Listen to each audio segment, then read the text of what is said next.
Бул кызматтык иттин аты Драго. Голландиялык Драго 4 жашта учурда мыйзамсыз баңгизатын ташыган жарандарды аныктоодо. Бул кызматтык иттин жардамы чоң. Ал эми кинолог Камил Белеков Арубак Драгого айрыкча көңүл буруп асырап келет. Бул эми мен кичинекей баламды жакшы көрүп атам да ошонусу.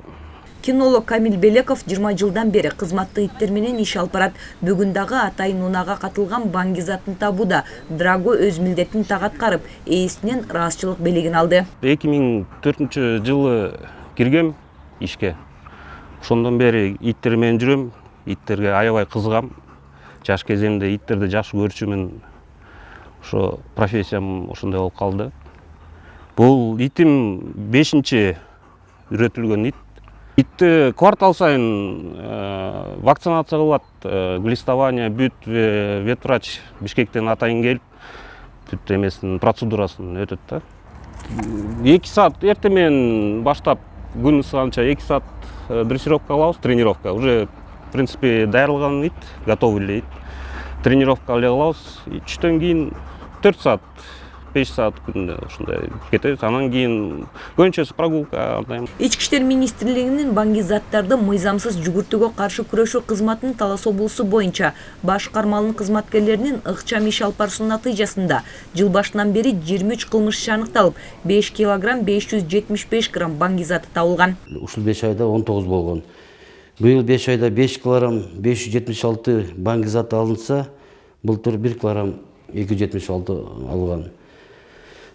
Bir жылда былтыр 47 факт аныкталган.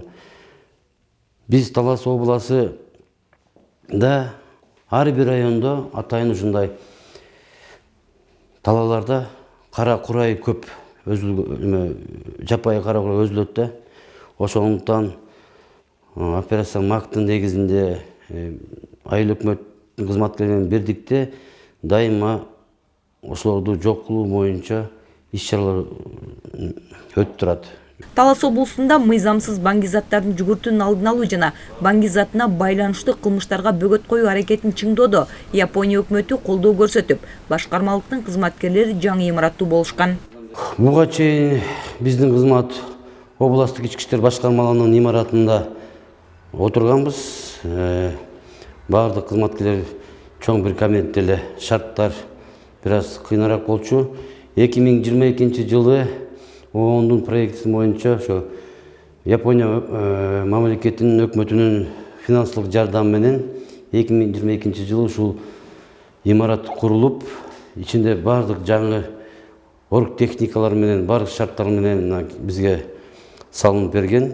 Айта кетсек, 2022 жылы Талас облусунда мыйзамсыз баңгизатын ташып жүргөн 47 факты аныкталып, 25 килограмм 241 грамм баңгизаты табылган. Ал эми өткөн жылдын 5 ай аралыгында 19 кылмыш иши аныкталып, бардык иш сотко жөнөтүлгөн. Бүгүнкү күндө облуста жапай өскөн кара курайларды эске албаганда мыйзамсыз атайын өстүргөн фактылар аныктала элек. Бегайым Асымбаева, Чыңгыз Бокошов, Урмат Догдурбек уулу, Талас шаары.